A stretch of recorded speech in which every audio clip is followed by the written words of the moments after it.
Pas besoin de s'inquiéter, il n'y a rien d'alarmant sur l'évolution des travaux de modernisation de la route Kananga-Kalambambouji au Kasaï central.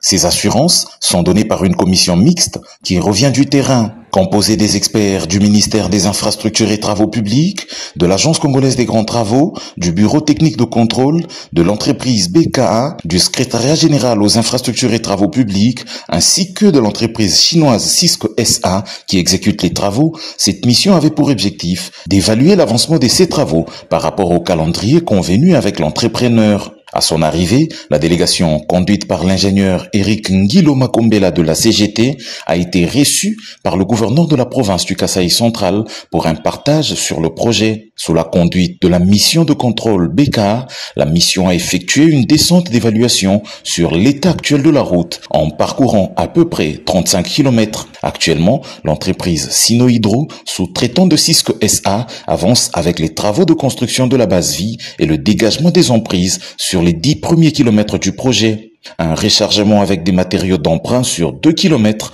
est également déjà réalisé. Un projet de tout bénéfice de la vie de l'ingénieur Eric Ngilo.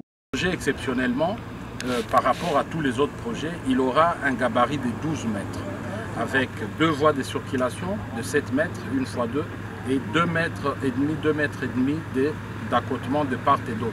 Ce qui rend ce projet un standard élevé. Nous voulons tout à fait rassurer la population que le délai de 3 ans tel que défini par les autorités lors du lancement sera bel et bien respecté et que le standard final pour cette route est une route asphaltée avec un asphaltage de 5 cm de béton bitumineux.